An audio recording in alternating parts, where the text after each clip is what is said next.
Hello friends, welcome back to cinema explainer. ഇന്ന് നമ്മൾ 2023 പുറത്തിറങ്ങിയ ദി ഐ എന്ന സിനിമയെ കുറിച്ചിട്ടാണ് നോക്കാൻ പോകുന്നത്. സിനിമയിലേക്ക് കടക്കുന്നതിന് മുമ്പ് ചാനൽ ഇതുവരെ സബ്സ്ക്രൈബ് ചെയ്യാതെയാണ് നിങ്ങൾ വീഡിയോ കാണുന്നതെങ്കിൽ ചാനൽ ഒന്ന് സബ്സ്ക്രൈബ് ചെയ്ത് തൊട്ടടുത്തുള്ള ബെല്ലൈക്കൺ ഒന്ന് അമർത്തിയാൽ ഞങ്ങൾ അപ്ലോഡ് ചെയ്യുന്ന പുതിയ വീഡിയോസ് നിങ്ങളുടെ അരികിലേക്ക് ഉടനെ തന്നെ എത്തുന്നതായിരിക്കും. സോ നമുക്ക് ഒട്ടും വൈകാതെ തന്നെ സിനിമയിലേക്ക് കടക്കാം. സിനിമയുടെ തുടക്കത്തിൽ തന്നെ നായികയും അവരുടെ ഭർത്താവായ ഫെലിക്സ് എന്നൊരാളെയും കാണിക്കുന്നു. നായിക ഈ ഫെലിക്സിനോടൊപ്പം വളരെ സന്തോഷത്തോടെയാണ് ജീവിക്കുന്നത്. നമ്മുടെ നായിക ഒരു ഇന്ത്യൻ പെൺകുട്ടിയാണ്. യൂറോപ്യൻ രാജ്യത്ത് പോയി ഈ ഫെലിക്സിനെ പ്രണയിച്ച് വിവാഹം കഴിച്ചതാണ്. അങ്ങനെ ഇവരുടെ വിവാഹം കഴിഞ്ഞ സമയത്ത് ഹണിമൂൺ ഡേയ്സിൽ ഇവരൊരു ക്രൂസ് കപ്പലിൽ താമസിക്കുന്നതായി കാണിക്കുന്നു. ആ ക്രൂസിൽ വെച്ച് നായികയുടെ മോതിരം നഷ്ടപ്പെടുന്നു. അത് തെരഞ്ഞുകൊണ്ടിരിക്കുന്ന ഫെലിക്സ് അവളെ അത് തിരയാൻ അനുവദിക്കാതെ ആ മോതിരം ഇട്ടത് ഞാനാണ്, പിന്നെന്തിനാ അത് തിരഞ്ഞ സമയം കളയുന്നത് എന്ന് ചോദിച്ച് നായികയെ അടുത്തേക്ക് വിളിച്ച് തമാശയായി സംസാരിക്കുകയാണ്. അപ്പോഴാണ് ഒരു മാജിക് കാണിക്കാമെന്ന് പറഞ്ഞ് അയാൾ കൈ ഊതാൻ പറയുന്നത്. നായിക ഊതുമ്പോൾ അയാൾ അതിൽ നിന്നും ആ മോതിരം എടുക്കുന്നു. എടാ, നീ തന്നെ ഒളിപ്പിച്ചു വെച്ചിട്ട് എന്നെ കൊണ്ട് തിരയിപ്പിക്കുകയായിരുന്നോ എന്ന് ചോദിച്ച് നായികയും അവിടെ ഓമനത്തോടെ വഴക്കിടുന്നു. അവർ വളരെ സന്തോഷത്തോടെ അവിടെ സമയം ചെലവഴിക്കുന്നതായി കാണിക്കുന്നുണ്ട്. അപ്പോൾ പുറത്തു നിന്ന് നിങ്ങളുടെ ഗ്രൂപ്പ് ടൈം കഴിഞ്ഞു, നിങ്ങൾക്കുള്ള ബോട്ട് വന്നിട്ടുണ്ട് എന്ന് ആരോ വിളിച്ചു പറയുന്നുണ്ട്. നായിക പോയി വാതിൽ ഓർക്കുകയാണ്. എന്നാൽ അവിടെ നായിക മാത്രമാണ് തനിച്ചുള്ളത്, ഭർത്താവിനെ കാണാനില്ല. അപ്പോഴാണ് മനസ്സിലാവുന്നത് നായികയുടെ ഭർത്താവ് ഇപ്പോൾ ജീവനോടെ ഇല്ല എന്ന്. ഇപ്പോൾ നായിക ഭർത്താവിനോടൊപ്പം ജീവിച്ച സ്ഥലങ്ങളിലൊക്കെ അയാളെക്കുറിച്ചുള്ള ഓർമ്മകളുമായി ഒരു പാത്രത്തിൽ അയാളുടെ ചിതാഭസ്മവും പിടിച്ച് ആ മെമ്മറീസ് റീക്രിയേറ്റ് ചെയ്യാൻ പോയിരിക്കുകയാണ്. ആ ക്രൂസിലും പോയി ഓർമ്മകൾ പുതുക്കിയ ശേഷം അടുത്തുള്ള ഒരു ഗ്രാമത്തിലേക്ക് പോകാമെന്ന് അവൾ തീരുമാനിക്കുകയാണ്. വളരെ ദുരൂഹതകൾ നിറഞ്ഞ ഒരു കടലോര ഗ്രാമമാണത്. അങ്ങനെ ഒരു ബസ് പിടിച്ചാണ് നായിക അവിടേക്ക് എത്തുന്നത്. അവരുടെ കയ്യിൽ ഒരു ടേപ്പ് ഉണ്ട്. അതിൽ ഭർത്താവുമായി സംസാരിച്ച ഒരുപാട് കാര്യങ്ങൾ റെക്കോർഡ് ചെയ്ത് വെച്ചിട്ടുണ്ട്. ഭർത്താവിനെ ഓർമ്മ വരുമ്പോഴൊക്കെ ആ ടേപ്പ് പ്ലേ ചെയ്താണ് അവൾ കേൾക്കുന്നത്. ഇപ്പോൾ അത് കേട്ടുകൊണ്ടാണ് അവൾ ആ ഗ്രാമത്തിലേക്ക് വരുന്നത്. ആ ഗ്രാമത്തിൽ അവൾ പോകാത്ത ദിശകളിലൂടെയും നടക്കാത്ത വഴികളിലൂടെയൊക്കെ പോയി ഭർത്താവിന്റെ ശബ്ദം ടേപ്പിൽ കേട്ടുകൊണ്ട് കണ്ണീർ വാർക്കാണ്. കട്ട് ചെയ്താൽ ഇപ്പോൾ അതേ ഗ്രാമത്തിലുള്ള ഒരു ചെറിയ വീട് കാണിക്കുന്നു. അവിടെ ഒരു ഹോം സ്റ്റേ പോലെ ഉണ്ട്. അവിടേക്കാണ് നായിക വന്നിരിക്കുന്നത്. അവിടെ ഒരു മുത്തശ്ശി പുറത്തു വന്നിട്ട് ആരാ കുട്ടി നീ എന്ന് ചോദിക്കുകയാണ്. മുത്തശ്ശിക്ക് എന്നെ ഓർമ്മയില്ലേ? എപ്പോഴും എൻ്റെ ഭർത്താവ് ഫെലിക്സിനോടൊപ്പം ഈ ഹോം സ്റ്റേയിൽ വന്ന് താമസിക്കാറുള്ള ആളാണ് ഞാൻ. എനിക്കൊരു ചെറിയ റൂം വേണം, ഹോം സ്റ്റേ അവൈലബിൾ ആണോ എന്ന് ചോദിക്കുകയാണ്. എല്ലാം ഉണ്ടെന്ന് പറഞ്ഞ് ലഗേജ് എടുത്ത് അവരെ അകത്തേക്ക് വിളിച്ചിട്ട് നിന്റെ ഭർത്താവ് കൂടെ വന്നില്ലേ എന്ന് മുത്തശ്ശി ചോദിക്കുന്നു. ഇല്ല മുത്തശ്ശി, ഭർത്താവ് കൂടെ വന്നില്ല, ഞാൻ തനിച്ചാണ് വന്നത് എന്ന് പറഞ്ഞ് അവൾ അതേ വീട്ടിലുള്ള ഒരു മുത്തശ്ശനെയും കാണുന്നു. ഇവര് ഭാര്യ ഭർത്താക്കന്മാരാണ്. മുമ്പ് ഇവിടെ വരുമ്പോൾ ഈ മുത്തശ്ശൻ വളരെ ആക്റ്റീവ് ആയിരുന്നു. എന്നാൽ ഇപ്പോൾ നടക്കാൻ പോലും കഴിയാത്തൊരവസ്ഥയിൽ കസേരയിലിരിക്കുകയാണ്. വളരെ പ്രായമായിരിക്കുന്നു. ഇത് കണ്ട് നായിക മുത്തശ്ശനോട് സുഖാണോ എന്ന് ചോദിക്കാൻ അടുത്തേക്ക് വരാണ്. എന്നാൽ നായികയെ കണ്ടതും മുത്തശ്ശന്റെ കൈകൾ വിറക്കുകയാണ്. പെട്ടെന്ന് അയാൾ നായികയുടെ കൈ കയറി പിടിക്കുന്നു. ഇയാൾ എന്താണ് ഇങ്ങനെ ചെയ്യുന്നത് എന്നോർത്ത് അവൾ ഭയക്കുമ്പോൾ ആ മുത്തശ്ശി വന്ന് അയാൾക്ക് സുഖമില്ല, അതുകൊണ്ടാണ് ചിലപ്പോൾ ഇങ്ങനെ പെരുമാറുന്നത്, നീ മുകളിലെ റൂമിലേക്ക് പൊക്കോ എന്ന് പറഞ്ഞ് നായികയെ റൂമിലാക്കുന്നു. റൂമിൽ വാതിലടച്ചു പോയ ശേഷം നായിക ചുറ്റും നോക്കുന്നുണ്ട്. ഭർത്താവിനോടൊപ്പം ഈ റൂമിലുണ്ടായിരുന്ന ഓർമ്മകൾ വീണ്ടും അവളുടെ മനസ്സിലേക്ക് വരികയാണ്. താഴെ നിൽക്കുന്ന ആ മുത്തശ്ശി കുറച്ച് മദ്യപിച്ചിട്ട് ഇവള് വീണ്ടും തിരികെ വന്നല്ലോ, ഇവള് വരുമെന്ന് ഞാൻ പ്രതീക്ഷിച്ചതേ ഇല്ല എന്ന് പറഞ്ഞ് മുഖം മാറുന്നതായി കാണിക്കുന്നു. ഇതിലൊരു ട്വിസ്റ്റ് ഉണ്ട്, അത് നമുക്ക് പതിയെ നോക്കാം. കുറച്ചു നേരം കഴിഞ്ഞ് നായിക വീണ്ടും ആ ടേപ്പ് എടുത്ത് ഭർത്താവ് സംസാരിച്ചതെല്ലാം കേട്ട് ഉറങ്ങിപ്പോകുന്നു. രാത്രി ഉറങ്ങുമ്പോൾ അവളുടെ മേൽ ആരോ കൈവയ്ക്കുന്നതായി അവൾക്ക് തോന്നുന്നുണ്ട്. രാവിലെ ഉറങ്ങുമ്പോഴും മുഖത്ത് ആരോ കൈവയ്ക്കുന്നുണ്ട്. എഴുന്നേറ്റ് നോക്കുമ്പോൾ അവിടെ ഒരു പയ്യൻ ഇരിക്കുകയാണ്. ആ പയ്യന്റെ പേര് പീറ്റർ. ആരാടാ നീ, ഇവിടെ എന്താ ചെയ്യുന്നത് എന്ന് നായിക ഞെട്ടി ചോദിക്കുകയാണ്. ഞാൻ ഇവിടെയാണ് ജീവിക്കുന്നത്, വീട്ടിൽ പുതിയ ആളുകൾ വന്നിട്ടുണ്ടെന്ന് കേട്ടു, അതാണ് കാണാൻ വന്നത്. എന്റെ പേര് പീറ്റർ എന്നവൻ സ്വയം പരിചയപ്പെടുത്തുന്നു. നായികയും അവനോട് കൂട്ടായി സംസാരിക്കാൻ തുടങ്ങുന്നു. ഇതിനു മുമ്പ് ഇവിടെ വന്നപ്പോൾ നിന്നെ കണ്ടിട്ടില്ലല്ലോ, നീ എപ്പോഴാ വന്നത് എന്ന് ചോദിക്കുമ്പോൾ അവൻ പറയുന്നുണ്ട്, കഴിഞ്ഞ വർഷം നിങ്ങൾ ഭർത്താവിനോടൊപ്പം വന്നപ്പോൾ ഞാൻ ലണ്ടനിലായിരുന്നു. ഇതെന്റെ മുത്തശ്ശിയുടെ വീടാണ്. കഴിഞ്ഞ വർഷം എനിക്ക് സുഖമില്ലായിരുന്നു, അതിനാൽ ഇവിടെ വന്നു. ഇപ്പോൾ ഇവിടെ തന്നെയാണ് താമസം. ഇവിടെ ഒരു സ്കൂളിലാണ് പഠിക്കുന്നത്. ഞാൻ നന്നായി ഡാൻസ് ചെയ്യുമെന്ന് പറഞ്ഞ് അവൻ അവിടെ ഒരു ഡാൻസ് സ്റ്റെപ്പും കളിച്ചു കാണിക്കുന്നു. കുറച്ചു കഴിഞ്ഞ് നായിക പല്ല് തേക്കാൻ ബാത്റൂമിലേക്ക് പോവാണ്. ആ ബാത്റൂമിന്റെ ജനലിലൂടെ നോക്കുമ്പോൾ റോഡ് കാണാം. അവിടെ ദുരൂഹത തോന്നിപ്പിക്കുന്ന ഒരു വ്യക്തി നിന്ന് നായികയെ നോക്കുന്നത് കണ്ട് അവൾക്ക് ഭയം തോന്നുന്നുണ്ട്. അവിടെ വെച്ച് മുഖം കഴുകി പുറത്തേക്ക് വരുമ്പോൾ അവിടെ ഭയങ്കരമായി വെള്ളം നിൽക്കുകയാണ്. അതായത് അവളുടെ റൂമിൽ തന്നെ. സത്യത്തിൽ അത് അവളുടെ തോന്നൽ മാത്രമായിരുന്നു. ഇടയ്ക്കിടെ താൻ വെള്ളത്തിൽ മുങ്ങുന്നതായും വെള്ളത്തിൽ നിൽക്കുന്നതായും അവൾക്ക് തോന്നുന്നുണ്ട്. അതിനൊരു പ്രധാന കാരണം അവളുടെ ഭർത്താവാണ്. അതെന്തുകൊണ്ടാണെന്ന് ഞാൻ പിന്നാലെ പറയാം. താഴെ വന്ന് മുത്തശ്ശിയോട് ഞാൻ പുറത്തു പോവാണ്, വൈകുന്നേരം വരുമെന്ന് പറഞ്ഞിട്ട് നായിക പുറത്തേക്ക് ഇറങ്ങുന്നു. പുറത്തു വന്നതും അവിടെ ഒരു കരി വിൽക്കുന്നവനെയും അവൾ കാണുന്നുണ്ട്. കുറച്ചു കഴിഞ്ഞ് അവിടെ ഒരു ആട്ടിൻകുട്ടി ഓടിപ്പോകുന്നത് നായിക ശ്രദ്ധിക്കുന്നു. ആ പ്രായമായ സ്ത്രീക്ക് അതിനെ പിടിക്കാൻ കഴിയാതെ എന്റെ ആട്ടിൻകുട്ടി ആരെങ്കിലും ഒന്ന് പിടിക്കണേ എന്ന് പറഞ്ഞ് വിളിച്ചു പറയാണ്. നായിക ആ ആട്ടിൻകുട്ടിയെ പിടിച്ചു കൊടുക്കുമ്പോൾ ആ സ്ത്രീ അതിനെ വാങ്ങിക്കൊണ്ട് നായികയെ തുറച്ചു നോക്കുന്നു. തിരിഞ്ഞു നോക്കുമ്പോൾ ആ പ്രായമായ സ്ത്രീയെ അവിടെ കാണാനില്ല. പെട്ടെന്ന് അവിടെ നിന്ന് ആ സ്ത്രീ അപ്രത്യക്ഷമായത് കണ്ട് നായിക ഭയക്കുന്നുണ്ട്. കുറച്ചു കഴിഞ്ഞ് അവിടേക്ക് സോഫി എന്നൊരു പെൺകുട്ടി വന്ന് നായികയെ പരിചയപ്പെടുന്നു. നായികയുടെ റൂമിൽ കണ്ട പീറ്റർ എന്ന പയ്യന്റെ അമ്മയാണ് ഈ സോഫിയ. ഞാൻ ഈ പറയുന്ന ഓരോ കഥാപാത്രത്തിന് പിന്നിലും ഓരോ ട്വിസ്റ്റ് ഉണ്ട്. ശ്രദ്ധിച്ച് കേട്ടാലേ അത് മനസ്സിലാവുള്ളൂ. ഇപ്പോൾ നായിക ഒരു ബൈക്ക് ഓടിച്ച് മലമുകളിലേക്ക് കയറുന്നതായി കാണിക്കുകയാണ്. അപ്പോൾ അവൾക്ക് ഒരു വർഷം മുമ്പ് ഭർത്താവിനോടൊപ്പം ഇതേ മലയോര പാതയിലൂടെ വണ്ടി ഓടിച്ചതും സന്തോഷമായിരുന്നതൊക്കെ ഓർമ്മ വരുന്നുണ്ട്. അവർ ഏത് നാട്ടിൽ പോയാലും അവിടുത്തെ ഹിഡൻ പ്ലേസുകളിലേക്ക് യാത്ര ചെയ്യാറുണ്ട്. അങ്ങനെ ഒരു സ്ഥലത്തേക്കാണ് ഭർത്താവ് നായികയെ കൂട്ടിക്കൊണ്ടുപോയത്. അതൊരു വലിയ മലമുകളാണ്. അവിടെ നടുവിലായി ഒരു ചെറിയ വീടുണ്ട്. അതിൽ ഒരുപാട് ചിത്രങ്ങളൊക്കെ വരച്ചിട്ടുണ്ട്. ഏതോ പൂജകൾ നടക്കുന്ന ഒരിടം പോലെ തോന്നിക്കും. അവിടെ എത്തിയപ്പോൾ നായികയ്ക്ക് ഭയം തോന്നിയിരുന്നു. ഇതൊക്കെ എന്താണ്, നമ്മൾ വല്ല തെറ്റായ സ്ഥലത്തുമാണോ വന്നിരിക്കുന്നത് എന്ന് ഭർത്താവിനോട് ചോദിക്കുമ്പോൾ, ഇതൊക്കെ ഈ നാടിന്റെ സംസ്കാരമാണ്, ഇതിനെക്കുറിച്ചൊന്നും ചിന്തിക്കേണ്ട, നമുക്ക് ഈ വീടിന്റെ മേൽക്കൂരയിൽ കയറാം, അവിടെ നിന്ന് നോക്കിയാൽ ഈ കടലും നാടും ഒക്കെ കാണാം എന്ന് പറഞ്ഞ് അവർ രണ്ടുപേരും മേൽക്കൂരയിൽ കയറുന്നു. ആ കാഴ്ച അവർ ആസ്വദിക്കുകയാണ്. അപ്പോഴാണ് നമ്മുടെ ഹീറോ ആയ ഫെലിക്സ് തന്റെ ഭാര്യയോട് ഒരു സത്യം പറയുന്നത്. നമ്മൾ ഇതുവരെ എത്രയോ സ്ഥലങ്ങളിൽ ട്രിപ്പ് പോയിട്ടുണ്ട്, പക്ഷെ ഈ നാട്ടിൽ വന്നതിന് ഒരു കാരണമുണ്ട്. ഇതെന്റെ നാടാണ്, ഞാൻ ജനിച്ച നാട് എന്നവൻ പറയാണ്. അപ്പൊ നിന്റെ അച്ഛനും അമ്മയൊക്കെ എവിടെ എന്ന് അവൾ ചോദിക്കുമ്പോൾ, എനിക്ക് അച്ഛനും അമ്മയും ഇല്ല, മുത്തശ്ശനും മുത്തശ്ശിയും മാത്രമേ ഉള്ളൂ, അവര് വേറെ ആരുമല്ല എന്നവൻ സത്യം പറയാൻ തുടങ്ങുന്നു. അതിനുള്ളിൽ ആ ഫ്ലാഷ് ബാക്ക് കട്ടാവുകയാണ്. ഭർത്താവിനോടൊപ്പം ആ മലമുകളിലെ വീട്ടിൽ നായിക ഇരുന്നില്ലേ, ഇപ്പോൾ അതേ വീട്ടിൽ ഭർത്താവിന്റെ ചിതാഭസ്മവുമായി അവൾ തനിച്ചിരിക്കുകയാണ്. അപ്പോൾ ആ വഴി വരുന്ന നേരത്തെ ആട്ടിൻകുട്ടിയെ മേടിച്ച് നടന്നിരുന്ന ആ മുത്തശ്ശി, നമുക്ക് അവരെ കറുപ്പെന്ന് വിളിക്കാം, അവർ നായികയെ കൂട്ടിക്കൊണ്ടുപോകുന്നു. ഇതുപോലെ മലമുകളിലൊന്നും ഇരിക്കരുത്, അതും തനിച്ചിരിക്കരുത്, ഇത് പൂജ നടത്തുന്ന സ്ഥലമാണ്, നീയല്ലേ എനിക്ക് ആട്ടിൻകുട്ടിയെ പിടിച്ചു തന്ന് സഹായിച്ചത്, എനിക്ക് വേറൊരു സഹായം കൂടി ചെയ്യ് എന്ന് പറഞ്ഞ് ആ കറുപ്പ് നായികയെ ആ വീടിനകത്തേക്ക് കൊണ്ടുപോകുന്നു. അവിടെ വെച്ച് നായിക പിടിച്ചു കൊടുത്ത ആ ആട്ടിൻകുട്ടിയെ അവർ വെട്ടിക്കൊല്ലുന്നു. ഇത് നായികയ്ക്ക് വലിയ ഷോക്കായി മാറാണ്. എന്താ ഇങ്ങനെ നോക്കി നിൽക്കുന്ന, ഇതാണ് മനുഷ്യന്റെ ജീവിതവും.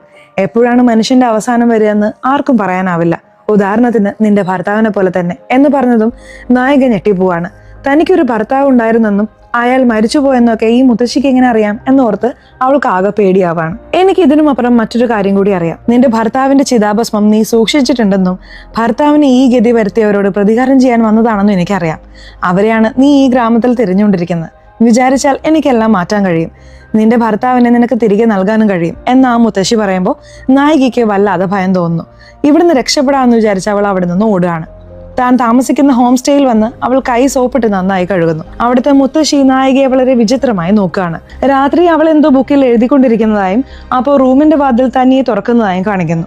വീണ്ടും ഭർത്താവിന്റെ ശബ്ദം ടേപ്പിലിട്ട് കേൾക്കുകയാണ്. സാധാരണ അവൾ ഒരു വശം മാത്രമാണ് കേൾക്കാറുള്ളത്, എന്നാൽ മറുവശം തിരിച്ചിട്ട് കേൾക്കുമ്പോൾ അതിൽ ഭർത്താവ് വേറൊരു കാര്യം സംസാരിക്കുന്നത് കേൾക്കുകയാണ്. അതായത്, നമുക്ക് 80 വയസ്സായാലും നമ്മളിങ്ങനെ ഒന്നിച്ച് തന്നെ ജീവിക്കും, നമ്മളെ ആർക്കും പിരിക്കാനാവില്ല, നീ ഓഡിയോ കേൾക്കുമ്പോൾ ഞാൻ നിന്നെ എത്രമാത്രം സ്നേഹിക്കുന്നുണ്ടെന്ന് നിനക്ക് മനസ്സിലാവും എന്നൊക്കെ അയാൾ പറയുന്നത് കേട്ട് നായിക വീണ്ടും കരയാണ്. നായികയ്ക്ക് താൻ താമസിക്കുന്ന ആ ഹോം സ്റ്റേയിൽ ഒരു സംശയമുണ്ട്. അങ്ങനെ ആ ഹോം സ്റ്റേ നടത്തുന്ന മുത്തശ്ശിയുടെ റൂമിലേക്ക് അവൾ പോവാണ്. അവിടെ നോക്കുമ്പോൾ അവൾക്കൊരു ഞെട്ടിക്കുന്ന ഫോട്ടോ കിട്ടുകയാണ്. അത് തന്റെ ഭർത്താവിന്റെ ഫോട്ടോയാണ്. അത് ആ മുത്തശ്ശി ഒരു അലമാരയിൽ വെച്ചിരിക്കുകയാണ്. അതിൽ അവളുടെ ഭർത്താവിന്റെ കുട്ടിക്കാലത്തെ ഫോട്ടോയും യുവാവായിരിക്കുമ്പോഴുള്ള ഫോട്ടോയും എല്ലാം ഉണ്ട്. ഇത് കണ്ട് അവളുടെ കൈകൾ വിറക്കുകയാണ്. തന്റെ ഭർത്താവിന്റെ ഫോട്ടോ എങ്ങനെ ഈ മുത്തശ്ശിയുടെ കൈവശം വന്നു എന്ന് അവൾ ചിന്തിക്കുന്നു. ആ സമയത്ത് ഹോം സ്റ്റേ നടത്തുന്ന മുത്തശ്ശി അങ്ങോട്ടേക്ക് വരുന്നു. നായിക മുത്തശ്ശി കാണാതെ വാതിലിന് പിന്നിൽ ഒളിക്കുന്നു. പതുക്കെ റൂമിൽ നിന്ന് ഇറങ്ങാൻ നോക്കുമ്പോൾ മുത്തശ്ശി കാണുന്നു. എന്താവശ്യത്തിനാണ് എൻ്റെ റൂമിൽ വന്നത് എന്ന് ചോദിക്കുമ്പോൾ, ഒന്നുമില്ല, കയ്യിലൊന്ന് പരിക്കേറ്റു, ബാൻഡേജ് എടുക്കാൻ വന്നതാണ് എന്ന് അവൾ പറയുന്നു. മുത്തശ്ശി ഒരു ബാൻഡേജ് എടുത്തുകൊണ്ട് വന്ന് നായികയ്ക്ക് നൽകുന്നു. അപ്പോഴാണ് അവിടെ മറ്റൊരു ഫ്ലാഷ് ബാക്ക് കാണിക്കുന്നത്. കഴിഞ്ഞ സീനിൽ നായികയുടെ ഭർത്താവ് ഫെലിക്സ് തന്റെ മുത്തശ്ശനെയും മുത്തശ്ശിയെയും കുറിച്ച് പറയാൻ വന്നില്ലേ, അതാരാണെന്ന് ആ ഫ്ലാഷ് ബാക്കിൽ വ്യക്തമാക്കുന്നു. ഈ ഗ്രാമത്തിൽ വന്ന സമയത്ത് ഈ ഹോം സ്റ്റേ പണ്ടൊരു ഹോട്ടലായിരുന്നു, കടൽ തീരത്തുള്ള ഒരു ഹോട്ടൽ. അതിപ്പോ ഈ മുത്തശ്ശനും മുത്തശ്ശിയുമാണ് നടത്തുന്നത്. ഇപ്പോൾ കസേരയിലിരിക്കുന്ന ആ മുത്തശ്ശൻ പണ്ട് നന്നായി നടന്ന് എല്ലാവർക്കും സ്നേഹത്തോടെ ഭക്ഷണം വിളമ്പുമായിരുന്നു. അങ്ങനെ ആ ഹോട്ടലിൽ ഇവർ ഭക്ഷണം കഴിക്കാൻ വന്നപ്പോൾ, എന്തിനാണ് എന്നെ ഈ ഹോട്ടലിലേക്ക് കൊണ്ടുവന്നത് എന്ന് നായിക ചോദിക്കുന്നു. അപ്പോഴാണ് ഫെലിക്സ് പറയുന്നത്, ഇവിടെയുള്ളത് എൻ്റെ മുത്തശ്ശനും മുത്തശ്ശിയുമാണ്, എൻ്റെ അച്ഛനും അമ്മയും പ്രണയിച്ചാണ് വിവാഹം കഴിച്ചത്, അതുകൊണ്ട് ഇവർക്കത് ഇഷ്ടമായില്ല. അങ്ങനെ ഞങ്ങൾ ഇവിടെ നിന്ന് മാറി ലണ്ടനിൽ പോയി ജീവിച്ചു, ഈ നാടിനെ മറന്നു. അച്ഛനും അമ്മയും മരിക്കുന്നതിന് മുൻപാണ് എനിക്കിങ്ങനെ മുത്തശ്ശനും മുത്തശ്ശിയും ഉണ്ട് എന്ന് പറഞ്ഞത്. അവരെ ഒരിക്കലെങ്കിലും കാണുമെന്ന് എനിക്ക് ആഗ്രഹം ഉണ്ടായിരുന്നു, അതാണ് ഇപ്പോൾ വന്നത്. പക്ഷെ ഞാൻ നിങ്ങളുടെ പേരക്കുട്ടിയാണെന്ന് പറഞ്ഞ് അവരെ പരിചയപ്പെടാൻ എനിക്ക് താല്പര്യമില്ല. ദൂരെ നിന്ന് അവരെ കണ്ടിട്ട് ഈ നാട് വിട്ടു പോവാം എന്നതായിരുന്നു അവന്റെ പ്ലാൻ. അങ്ങനെ കാണാൻ വന്ന സ്ഥലത്ത് വെച്ചാണ്, ഈ നാട്ടിൽ വെച്ചാണ് നായികയുടെ ഭർത്താവ് ദുരൂഹമായ സാഹചര്യത്തിൽ വെള്ളത്തിൽ മുങ്ങി മരിച്ചത്. അതെങ്ങനെ സംഭവിച്ചു എന്ന് അന്വേഷിക്കാനാണ് നായിക ഇപ്പോൾ വന്നിരിക്കുന്നത്. കഥ വീണ്ടും പ്രസന്റിലേക്ക് വരുന്നു. നായിക ഹോം സ്റ്റേക്ക് പുറത്തുള്ള ഒരു ടേബിളിൽ ഇരിക്കുകയാണ്. അവിടേക്ക് സോഫിയ വന്ന് അവൾക്ക് കുറച്ച് കോഫി കൊടുക്കുന്നു. അവിടെ കണ്ണു പോലുള്ള ഒരു ചിത്രം കണ്ട് നായിക അതെന്താണെന്ന് ചോദിക്കുകയാണ്. അത് ഈ നാട്ടുകാർ വിശ്വസിക്കുന്ന ഒരു കാര്യമാണ്. ആ കണ്ണിന് ഒരുപാട് ശക്തിയുണ്ട്.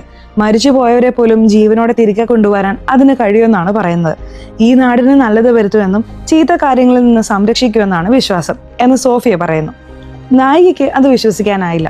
അപ്പോൾ ആ ചെറിയ പയ്യൻ പീറ്റർ വന്നിട്ട്, നിങ്ങൾക്കിത് വിശ്വാസമില്ലേ? എന്നെ ഇപ്പോൾ രക്ഷിച്ചു നിർത്തിയിരിക്കുന്നത് തന്നെ ഈ കണ്ണാണ് എന്ന് പറയുന്നു. എന്ത്, നിന്നെ രക്ഷപ്പെടുത്തിയെന്നോ എന്ന് നായിക ചോദിക്കുമ്പോൾ അമ്മ സോഫിയ അവനോട് വായടച്ച് അവിടെ നിന്ന് പോവാൻ പറയുന്നു. അവിടെ ഇവരെന്തോ രഹസ്യം മറച്ചു വെക്കുന്നതായി നായികയ്ക്ക് മനസ്സിലാവുന്നുണ്ട്. അപ്പോഴാണ് ഈ ഗ്രാമത്തിലുള്ള കറുപ്പ് തന്നോട് ഇതേക്കുറിച്ച് പറഞ്ഞത് നായിക ഓർക്കുന്നത്. ആ കറുപ്പിനെ കാണാൻ പോയി ഈ നാട്ടുകാർ വിശ്വസിക്കുന്ന ആ കണ്ണിനെ കുറിച്ച് എന്നോട് പറയേ എന്ന് നായിക ചോദിക്കുന്നു. അവരുടെ കയ്യിലൊരു മുട്ട കൊടുത്തിട്ട് അത് പൊട്ടിച്ചൊരു ഗ്ലാസ്സിൽ ഒഴിക്കാൻ പറയുന്നു. അവൾ അങ്ങനെ ചെയ്യുമ്പോൾ ഇതിനെ വീണ്ടും കോഴിയാക്കാൻ കഴിയുമോ എന്ന് അവർ ചോദിക്കുന്നു. എന്താണിത്? ഇതിനെ ഓംലെറ്റ് ആക്കാനല്ലേ പറ്റൂ, എങ്ങനെ കോഴിയാക്കും എന്ന് നായിക ചോദിക്കുന്നു.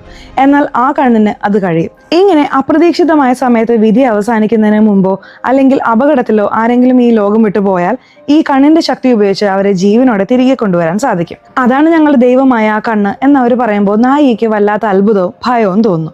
അതിന് മുകളിൽ കേൾക്കാൻ പേടിയായതുകൊണ്ട് അവൾ അവിടെ നിന്ന് ഇറങ്ങാണ്. റോഡിലൂടെ നടന്നു വരുന്ന വഴിയിൽ ഒരു ഇടവഴിയിൽ വെച്ച് ആ പയ്യൻ പീറ്ററിന്റെ അമ്മ സോഫിയ വേറൊരാളുമായി, അതായത് നേരത്തെ പറഞ്ഞ കരി വിൽക്കുന്നയാൾ, ഒന്നിച്ചു നിൽക്കുന്നത് നായിക കാണുന്നു. ഈ ഗ്രാമം തന്നെ വളരെ ദുരൂഹമാണല്ലോ എന്ന് ചിന്തിച്ച് അവൾ വേഗത്തിൽ നടക്കുകയാണ്. ഇപ്പോൾ വീണ്ടും ആ ഫ്ലാഷ് ബാക്ക് കാണിക്കുന്നു. 1 വർഷം മുമ്പ് നായിക ഭർത്താവിനോടൊപ്പം ഇതേ ഗ്രാമത്തിൽ വന്നപ്പോൾ ഹോം സ്റ്റേയിലെ തൊട്ടടുത്ത റൂമിൽ തന്റെ മുത്തച്ഛനും മുത്തശ്ശിയും സംസാരിക്കുന്ന ഭർത്താവ് കേൾക്കുന്നു. അനാവശ്യമായി ഈ ഹോം സ്റ്റേ ഈ ദമ്പതികൾക്ക് കൊടുത്തു, എപ്പോഴും റൂമിൽ തന്നെയാണവർ എന്ന് ഇവരെ കുറിച്ച് ഗോസിപ്പ് പറയാണ്. അത് കേട്ട് ഇരുവരും ചിരിക്കുകയും സന്തോഷത്തോടെ സമയം ചെലവഴിക്കുകയും ചെയ്യുന്നതായി കാണിക്കുകയാണ്. ഗ്രാമത്തിൽ ഇപ്പോൾ ഒരു ഉത്സവം നടക്കുകയാണ്. അവിടെ ആട്ടിറച്ചിയൊക്കെ വെച്ച് നൃത്തം ചെയ്ത് നാട്ടുകാർ ആഘോഷിക്കുകയാണ്. നായിക അല്പം ഭക്ഷണം വാങ്ങാൻ ആ കരി വിൽക്കുന്നവന്റെ അടുത്ത് പോകുമ്പോൾ പുറത്തു നിന്നുള്ളവർക്കൊന്നും കൊടുക്കില്ലെന്ന് പറഞ്ഞ് അയാൾ വിസമ്മതിക്കുന്നു. അപ്പോൾ പീറ്റർ എന്ന ആ ചെറിയ പയ്യൻ വന്നിട്ട്, ഇവൾ എന്റെ ചേച്ചിയാണ്, മര്യാദയ്ക്ക് കൊടുക്ക് എന്ന് പറഞ്ഞ് നായികയ്ക്ക് ഭക്ഷണം വാങ്ങിക്കൊടുക്കുന്നു. കുറച്ചു കഴിഞ്ഞ് അവിടെ ഒരു പാട്ട് വെക്കുന്നു. അതിനൊപ്പിച്ച് ആ ചെറിയ പയ്യൻ സൂപ്പറായി ഡാൻസ് കളിക്കുന്നു. അപ്പോൾ ഒരു നാട്ടുകാരി നായികയോട് പറയുന്നുണ്ട്, 1 വർഷം മുമ്പ് ഈ പയ്യന് സംസാരിക്കാൻ പോലും കഴിയില്ലായിരുന്നു. ലണ്ടനിൽ നിന്ന് ഇവിടേക്ക് വരുമ്പോൾ അവനൊരു വലിയ അസുഖം ഉണ്ടായിരുന്നു, ജീവിക്കാൻ തന്നെ ബുദ്ധിമുട്ടായിരുന്നു. എന്നാൽ ഇപ്പോൾ ഈ പീറ്റർ വളരെ നന്നായി ഡാൻസ് ചെയ്യുന്നു, സംസാരിക്കുന്നു, ആക്റ്റീവാണ്. ഇതിനെല്ലാത്തിനും കാരണം ഞങ്ങളുടെ ദൈവമായ ആ കണ്ണാണ്. ഇത് കേട്ട് നായിക ശരിക്കും ഞെട്ടിപ്പോവാണ്. കഴിഞ്ഞ വർഷം കൃത്യമായി എപ്പോഴാണെന്ന് ചോദിക്കുമ്പോൾ ജൂലൈ മാസമാണെന്ന് അവർ പറയുന്നു. ജൂലൈ മാസത്തിലാണ് നായിക ഭർത്താവിനോടൊപ്പം ഈ ഗ്രാമത്തിൽ വന്നത്. അങ്ങനെ വന്നപ്പോഴാണ് നാട്ടിലെ കടലിൽ മുങ്ങി അവളുടെ ഭർത്താവ് മരിച്ചത്. അതേ ജൂലൈ മാസത്തിൽ ഈ പയ്യൻ സുഖം പ്രാപിച്ച് സന്തോഷത്തോടെ കളിച്ചു നടക്കുന്നുവെങ്കിൽ അതിനെന്തായിരിക്കും കാരണം എന്ന് അവൾക്ക് മനസ്സിലാവുന്നില്ല. അന്ന് രാത്രി തന്നെ നായിക ആ കറുപ്പെന്ന മുത്തശ്ശിയെ കാണാൻ പോവാണ്. ഞാൻ വിശ്വസിക്കുന്നു, ആ കണ്ണിനെ കുറിച്ച് നിങ്ങൾ പറഞ്ഞതല്ല ഞാൻ വിശ്വസിക്കുന്നു. ഇപ്പോൾ എന്റെ ഭർത്താവിന്റെ ചിതാഭസ്മം മാത്രമേ എന്റെ കയ്യിലുള്ളൂ. അത് വെച്ച് അദ്ദേഹത്തെ ജീവനോടെ തിരികെ കൊണ്ടുവരാൻ കഴിയോ? ദയവ് ചെയ്ത് എന്റെ ഭർത്താവിനെ എനിക്ക് തിരികെ താ പ്ലീസ് എന്ന് അവൾ കരഞ്ഞപേക്ഷിക്കുന്നു. അത് അസാധ്യമായ കാര്യമാണ്. നിന്റെ ഭർത്താവിന്റെ ശരീരം ഉണ്ടായിരുന്നെങ്കിൽ നമുക്കത് ശ്രമിക്കാമായിരുന്നു. എന്നാൽ ചിതാഭസ്മം വെച്ച് അത് സാധിക്കില്ല. പക്ഷെ ഒരു വഴിയുണ്ട്. നിന്റെ ഭർത്താവിന്റെ ആത്മാവിനെ വേറൊരു ശരീരത്തിൽ നിനക്ക് കാണാൻ കഴിയും. അതിനായി നീ ഒരു 3 ദിവസം കാത്തിരിക്കണം എന്ന് പറഞ്ഞ് നായികയുടെ കണ്ണുനീർ ഒരു ഗ്ലാസ്സിലൊഴിച്ച് അതിൽ ഒരു മുടിയും കലക്കി നായികയെ കൊണ്ട് കുടിപ്പിക്കുന്നു. അവൾ അത് കുടിച്ച ശേഷം ഈ 3 ദിവസത്തിനുള്ളിൽ നിന്റെ ഭർത്താവ് നിന്റെ അടുത്തേക്ക് തിരികെ വരും. അങ്ങനെ വന്നില്ലെങ്കിൽ നിന്റെ ജീവൻ അപകടമാണ്. രണ്ടാമതായി, നീ ജീവനോടെ ഇരിക്കണമെങ്കിൽ നിന്റെ ഭർത്താവിന്റെ രക്തബന്ധത്തിലുള്ള ഒരാളെ ബലി നൽകേണ്ടി വരും എന്ന് പറയുമ്പോൾ നായികയ്ക്ക് പേടിയാവാണ്. കട്ട് ചെയ്താൽ ഇപ്പോൾ 2-3 ദിവസത്തിന് ശേഷമുള്ള കഥ കാണിക്കുന്നു. നായിക പീറ്ററിനെ കാണാൻ വരുന്നു. പീറ്റർ, ഞാൻ നിന്നെ ഡ്രോപ്പ് ചെയ്യാം എന്ന് പറഞ്ഞ് അവനെ ബൈക്കിൽ കയറ്റിക്കൊണ്ടു പോകുന്നു. ആ 2-3 ദിവസങ്ങൾക്കുള്ളിൽ നായികയ്ക്ക് ഒരു സത്യം മനസ്സിലാവുന്നു. ഭർത്താവിനോടൊപ്പം മലമുകളിൽ സംസാരിച്ചിരുന്ന ആ സ്ഥലത്തേക്ക് പീറ്ററിനെയും കൊണ്ടുപോയി അവൾ പല ചോദ്യങ്ങളും ചോദിക്കുന്നു. നീ എപ്പോഴാണ് ലണ്ടനിൽ നിന്ന് ഇവിടെ വന്നത്? നിനക്ക് എന്തായിരുന്നു അസുഖം? നിന്നെ എങ്ങനെയാണ് രക്ഷപ്പെടുത്തിയത് എന്നൊക്കെ ചോദിക്കുന്നു. എനിക്കറിയില്ല, പക്ഷെ എൻ്റെ അമ്മയും മുത്തശ്ശിയും സംസാരിക്കുന്നത് ഞാൻ കേട്ടിട്ടുണ്ട്. നമ്മുടെ രക്തബന്ധത്തിലുള്ള ഒരാളെ ദൈവത്തിന് കൊടുത്തതിലൂടെയാണ് എന്നെ രക്ഷപ്പെടുത്തിയതെന്ന് അവർ പറയുന്നത് കേട്ടു. പക്ഷെ ആ ബന്ധത്തിലുള്ളത് ആരാണെന്ന് എനിക്ക് മനസ്സിലായില്ല എന്നവൻ പറയുന്നു. അപ്പോഴാണ് നായികയ്ക്ക് ആ ട്വിസ്റ്റ് മനസ്സിലാവുന്നത്. അപ്പോൾ ഈ ഹോം സ്റ്റേ നടത്തുന്ന മുത്തശ്ശിയുടെ പേരക്കുട്ടിയാണല്ലോ ഹീറോ, അതായത് ഫെലിക്സ്. അപ്പോൾ ഭർത്താവിനെ ഈ പയ്യനെ രക്ഷപ്പെടുത്താനായി അവർ ഇങ്ങനെയൊക്കെ ചെയ്തു. ഇതാണ് സത്യം എന്ന് നായിക തിരിച്ചറിയുന്നു. അവൾക്ക് ഭയങ്കര ദേഷ്യം വരികയാണ്. അവിടെ വെച്ച് പീറ്ററിനോട് ഒരു ഡാൻസ് ചെയ്യാൻ പറയുന്നു. അവൻ ഡാൻസ് കളിച്ചുകൊണ്ട് മലമുകളിൽ നിന്ന് താഴേക്ക് വീഴാൻ പോകുന്നു. എന്നാൽ ഭാഗ്യത്തിന് നായിക അവനെ രക്ഷപ്പെടുത്തുന്നു. അപ്പോൾ പീറ്ററിന്റെ അമ്മ വന്ന്, അനാവശ്യമായിട്ട് നീ എന്തിനാ മറ്റുള്ളവർക്കൊപ്പം പുറത്തു പോകുന്നത്? ഇങ്ങനെയുള്ള പരിപാടികൾ വേണ്ടെന്ന് ഞാൻ നിന്നോട് എത്ര തവണ പറഞ്ഞിട്ടുണ്ട് എന്ന് പറഞ്ഞ് അവനെ വഴക്ക് പറയുന്നു. അടുത്ത ദിവസം രാത്രി നായിക വീട്ടിൽ ഉറങ്ങിക്കൊണ്ടിരിക്കുമ്പോൾ പെട്ടെന്ന് അവൾക്ക് തോന്നിയിരുന്ന ആ ഇല്യൂഷൻ പോലെ വീണ്ടും റൂമിൽ വെള്ളം വരുന്നു. തോന്നലാണെന്ന് വിചാരിച്ച് അവൾ വിടുകയാണ്. എന്നാൽ സത്യത്തിൽ അവിടെ ടാങ്ക് ലീക്കായി വെള്ളം വന്നതാണ്. അതുകൊണ്ട് ആ റൂം മുഴുവൻ നനഞ്ഞു പോവാണ്. നായികയുടെ കയ്യിലുണ്ടായിരുന്ന ആ ടേപ്പും നനഞ്ഞു പോയി. അതിലെ ഭർത്താവിന്റെ ശബ്ദം കേൾക്കാതാവുന്നു. ഇത് നായികയ്ക്ക് വലിയ ദേഷ്യം ഉണ്ടാക്കുന്നുണ്ട്. ആ ദേഷ്യത്തോടെ അവൾ താഴേക്ക് വരുന്നു. എന്നാൽ അവിടെ വളരെ കൂളായി ആ മുത്തശ്ശനും മുത്തശ്ശി ഇരുന്ന് ഭക്ഷണം കഴിക്കുകയാണ്. നായിക സത്യം കണ്ടെത്തിയല്ലോ. ഈ മുത്തശ്ശനും മുത്തശ്ശിയും ചേർന്നാണ് തന്റെ ഭർത്താവിനെ എന്തോ ചെയ്തത്. അങ്ങനെയാണ് അവരുടെ ഈ പേരക്കുട്ടിയെ രക്ഷപ്പെടുത്തിയത്. ഇപ്പോ ആ കുടുംബത്തെ മുഴുവൻ തീർക്കണം എന്ന് അവൾ വിചാരിക്കുകയാണ്. അങ്ങനെ പ്രായമായ മുത്തശ്ശനെ ആദ്യം തീർക്കാമെന്ന് കരുതി അയാളുടെ കോഫിയിൽ ഒരു മരുന്ന് കലക്കി കൊടുക്കുന്നു. അയാൾ ആ കോഫി കുടിക്കാൻ വരുമ്പോഴേക്കും നായികയുടെ മനസ്സ് മാറാണ്. അവൾക്കത് ചെയ്യാൻ കഴിയുന്നില്ല. ഉടനെ ആ കോഫി വാങ്ങിക്കൊണ്ടുപോയി സിങ്കിൽ ഒഴിച്ചു കളയുന്നു. ഇപ്പൊ മുത്തശ്ശി നായികയുടെ അടുത്തിരുന്ന്, നിനക്ക് എന്താണ് പ്രശ്നം, സത്യം പറ, നീ എന്തിനാണ് ഇവിടെ വന്നത് എന്ന് ചോദിക്കുകയാണ്. അപ്പോഴാണ് നായിക പൊട്ടിക്കരഞ്ഞുകൊണ്ട് ചോദിക്കുന്നത്, ഫെലിക്സ് നിങ്ങളുടെ പേരക്കുട്ടിയാണെന്ന് നിങ്ങൾക്ക് നേരത്തെ അറിയാമായിരുന്നല്ലോ. നിങ്ങളല്ല അവൻ ഇങ്ങനെ ചെയ്തത്, സത്യം പറ. അത് നിങ്ങളുടെ വായിൽ നിന്ന് തന്നെ എനിക്ക് കേട്ടറിയണം. അതിനു വേണ്ടിയിട്ടാണ് ഞാൻ ഇവിടെ വന്നത് എന്ന് അവൾ പറയുന്നു. അപ്പോഴാണ് മുത്തശ്ശി അതെ എന്ന് സമ്മതിക്കുന്നത്. സത്യത്തിൽ 1 വർഷം മുമ്പ് നിങ്ങൾ രണ്ടുപേരും ഈ ഗ്രാമത്തിൽ വന്നപ്പോൾ തന്നെ ഫെലിക്സ് ആരാണെന്ന സത്യം ഞങ്ങൾക്കറിയാമായിരുന്നു. അങ്ങനെ ഞങ്ങളുടെ പിന്തുടർച്ചക്കാരൻ നിന്നോടൊപ്പം വളരെ സന്തോഷത്തോടെ ജീവിക്കുന്നത് ഞങ്ങൾ കണ്ടു. അപ്പോഴാണ് ആ ദിവസം വന്നത് എന്ന് പറഞ്ഞ് വീണ്ടും ഒരു ഫ്ലാഷ് ബാക്കിലേക്ക് പോകുന്നു. കഴിഞ്ഞ വർഷം ട്രിപ്പ് എല്ലാം കഴിഞ്ഞ് ഭർത്താവിനോടൊപ്പം സന്തോഷമായി ഹോം സ്റ്റേയിൽ നിന്ന് ഇറങ്ങുമ്പോൾ നീ വിചാരിച്ചതുപോലെ നിന്റെ കുടുംബത്തെ കണ്ടല്ലോ. പക്ഷെ നീ ആരാണെന്ന് അവരെ പരിചയപ്പെടുത്തിയില്ല. അതോർത്ത് വിഷമിക്കരുത്. ഇനി നിനക്ക് എല്ലാമായിട്ട് ഞാനുണ്ട് എന്ന് നായിക പറയുന്നു. എന്നാൽ ഫെലിക്സിന് ആ നാട് വിട്ടു പോകാൻ തോന്നിയില്ല. ഈ നാട്ടിൽ വന്നിട്ട് ഇതുവരെ ഞാൻ കടലിൽ കുളിച്ചില്ല. ഈ ട്രിപ്പ് പൂർണ്ണമാവുന്നത് കടലിൽ കുളിക്കുമ്പോഴാണ്. ഒരിക്കൽ കൂടി എൻ്റെ നാടിനെ ഓർത്ത് ഞാൻ ഈ കടലിൽ കുളിച്ചിട്ട് വരാം എന്ന് പറഞ്ഞ് അവൻ പോവാണ്. നായികയും സമ്മതിച്ച് നീ പോയി കുളിച്ചിട്ട് വാ, എനിക്ക് വല്ലാത്ത ക്ഷീണമുണ്ട്, ഞാനിവിടെ ബീച്ചിൽ കാത്തു നിൽക്കാം എന്ന് പറയുന്നു. അങ്ങനെ ഫെലിക്സ് കുളിക്കാൻ പോവാണ്. അപ്പോഴാണ് അവിടെ ഭയാനകമായ ആ സംഭവം നടക്കുന്നത്. കുറച്ചു കഴിഞ്ഞ് കുളിച്ചുകൊണ്ടിരിക്കുന്ന ഫെലിക്സ് കടലിന്റെ ആഴങ്ങളിലേക്ക് വലിക്കപ്പെടുന്നു. അങ്ങനെ ആ ആഴങ്ങളിൽപ്പെട്ട് ഫെലിക്സിന്റെ ജീവിതം അവസാനിക്കുന്നതായി അവിടെ കാണിക്കുന്നു. ഇങ്ങനെയാണ് ഫെലിക്സ് നായികയെ വിട്ടുപിരിഞ്ഞത്. ഈ സത്യം അവിടെ കാണിച്ചിട്ട് ഇപ്പോൾ പ്രസന്റിൽ ആ മുത്തശ്ശിയോടൊപ്പം നായികയും അവരുടെ ബോട്ടിൽ അതേ കടലിന്റെ നടുവിലേക്ക് പോകുന്നു. കൂടെ ചെറിയ പയ്യനായ പീറ്ററിനെയും കൊണ്ടുപോകുന്നു. പീറ്റർ അല്പം മാറി നിൽക്കുന്ന സമയത്ത്, ഈ പീറ്ററിനെ രക്ഷപ്പെടുത്താനല്ലേ നിങ്ങളുടെ മറ്റൊരു പേരക്കുട്ടിയായ ഫെലിക്സിനെ നിങ്ങൾ ബലി നൽകിയത്, സത്യം പറ എന്ന് അവൾ ചോദിക്കുകയാണ്. അപ്പോൾ മുത്തശ്ശി കരഞ്ഞുകൊണ്ട് സത്യം പറയുന്നു, അതെ, അത് സത്യമാണ്. പീറ്റർ ഞങ്ങളുടെ മകനെ പോലെ ഞങ്ങളോടൊപ്പമാണ് വളർന്നത്. ഞങ്ങളുടെ നാട്ടിൽ എപ്പോഴും ഒരു ആചാരം പിന്തുടരാറുണ്ട്. അതായത് ഇതുപോലൊരു അപകടം വന്നാൽ ദി ഐ എന്ന ഞങ്ങളുടെ ദൈവത്തെ വെച്ച് ആ പൂജ നടത്തും. അപ്പോൾ ഞങ്ങളുടെ പേരക്കുട്ടിയെ രക്ഷിക്കാൻ എന്ത് ചെയ്യുന്നോർത്ത് വിഷമിക്കുമ്പോഴാണ് നീയും ഫെലിക്സും ഈ നാട്ടിലേക്ക് വന്നത്. ഞങ്ങൾക്ക് വേറെ വഴിയില്ലായിരുന്നു. ലണ്ടനിൽ നിന്ന് എൻ്റെ മകളും പീറ്ററിനെ കൂട്ടിക്കൊണ്ടുവന്നു. ഞങ്ങൾ രണ്ടുപേരും സുരക്ഷിതരായിരിക്കാനാണ് ആ പൂജ ചെയ്തത്. എന്നാൽ സത്യത്തിൽ ആ പൂജ നിന്റെ ഭർത്താവായ ഫെലിക്സിന് വിനയായി മാറി. അങ്ങനെ ഞങ്ങളുടെ പേരക്കുട്ടി പീറ്റർ രക്ഷപ്പെട്ടു, വളരെ ആരോഗ്യവാനായി മാറി എന്നവർ പറയുന്നു. ഇത് കേട്ട് നായികയ്ക്ക് കടുത്ത ദേഷ്യം വരികയും ആ ബോട്ടിൽ വെച്ച് മുത്തശ്ശിയുമായി വഴക്കിടുകയും ചെയ്യുന്നു. അതായത് രണ്ടുപേരും ആ മുത്തശ്ശിയുടെ പേരക്കുട്ടികളാണ്. എന്നാൽ ഫെലിക്സിനേക്കാൾ കൂടുതൽ സ്നേഹം പീറ്ററിനോട് തോന്നാൻ കാരണം ഫെലിക്സിന്റെ അച്ഛനും അമ്മയും മുത്തശ്ശിയുടെ വാക്ക് കേൾക്കാതെ വീട് വിട്ടുപോയി വിവാഹം കഴിച്ചവരാണ്. എന്നാൽ അവരുടെ രണ്ടാമത്തെ മകൾ ഇവര് പറഞ്ഞത് കേട്ട് അറേഞ്ച്ഡ് മാരേജ് ചെയ്തതാണ്. അതുകൊണ്ടാണ് രണ്ടാമത്തെ മകളുടെ മകനായ പീറ്ററിനോട് ഇവർക്ക് കൂടുതൽ സ്നേഹം തോന്നാനും അവനെ രക്ഷിക്കാൻ ഇങ്ങനൊരു പൂജ ചെയ്യാനും കാരണം. അങ്ങനെ ഈ ട്വിസ്റ്റ് മനസ്സിലാക്കിയ നായിക ആ മുത്തശ്ശിയുമായി ബോട്ടിൽ വഴക്കിടുന്നു. ഇതിനിടയിൽ അറിയാതെ പീറ്റർ വെള്ളത്തിൽ വീഴാണ്. പീറ്ററിനെ രക്ഷപ്പെടുത്താനായി അവർ കരയ്ക്കെടുക്കുന്നു. കുറച്ചു നേരത്തെ പരിശ്രമത്തിനൊടുവിൽ പീറ്ററിനെ രക്ഷപ്പെടുത്തുന്നു. നായികയ്ക്ക് ഇപ്പോൾ ഒരു കാര്യം മനസ്സിലാവുന്നുണ്ട്. നമ്മൾ എത്ര കഷ്ടപ്പെട്ടാലും ഭർത്താവിനെ തിരികെ കൊണ്ടുവരാൻ കഴിയില്ല. കാരണം തന്റെ ഭർത്താവിന്റെ ജീവൻ കൊണ്ടാണ് ഇപ്പോൾ പീറ്റർ ജീവിച്ചിരിക്കുന്നത് എന്ന് അവൾ തിരിച്ചറിയുന്നു. തുടർന്ന് അവൾ നേരെ തനിക്ക് സഹായങ്ങൾ ചെയ്തു കൊടുത്ത കറുപ്പ് എന്ന മുത്തശ്ശിയെ കാണാൻ വരികയാണ്. ഏയ്, നീ കാരണമാണ് എനിക്ക് ഇത്രയും പ്രശ്നങ്ങൾ ഉണ്ടായത്, നിന്നെ ഞാൻ എന്ത് ചെയ്യുന്നു നോക്കിക്കോ എന്ന് പറഞ്ഞ് ഒരു ഇരുമ്പെടുത്ത് അവരെ കൊല്ലാനായി നായിക വരുമ്പോഴാണ് ഒരു കാര്യം മനസ്സിലാവുന്നത്. ആ കറുപ്പ് എന്ന മുത്തശ്ശി നായികയുടെ വെറും ഒരു തോന്നൽ മാത്രമായിരുന്നു. നായികയുടെ മനസ്സിൽ തോന്നിയ ചിന്തകൾ മാത്രമാണ് അതുവരെ ആ കറുപ്പ് എന്ന മുത്തശ്ശിയായി അവൾക്ക് മുന്നിൽ പ്രത്യക്ഷപ്പെട്ടത്. അവൾക്കുണ്ടായ അനുഭവങ്ങൾ വെച്ച് അവൾ തന്നെയാണ് ഇതെല്ലാം കണ്ടെത്തിയത്. അങ്ങനെ ആ ഇരുമ്പ് അറിയാതെ നായിക അവളുടെ ശരീരത്തിൽ തന്നെ കുത്തുന്നു.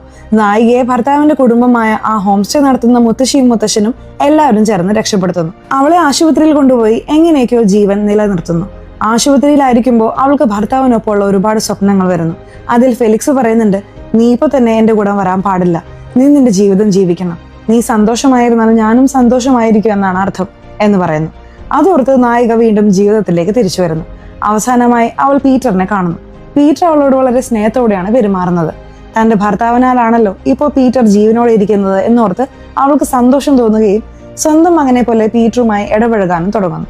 അവസാനമായി ഭർത്താവിന്റെ ആ ചിതാഭസ്മം അവർ രണ്ടുപേരും ചേർന്ന് ആ മലമുകളിലെ വീട്ടിൽ പോയി നേരത്തെ അവരിരുന്ന് സംസാരിച്ചില്ലേ, അവിടേക്ക് കൊണ്ടുപോയി പറത്തിവിടുന്നു.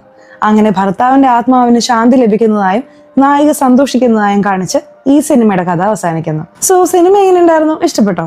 സിനിമയെ കുറിച്ചിട്ടുള്ള നിങ്ങളുടെ അഭിപ്രായങ്ങൾ തീർച്ചയായിട്ടും കമന്റ് ബോക്സിൽ രേഖപ്പെടുത്തണേ.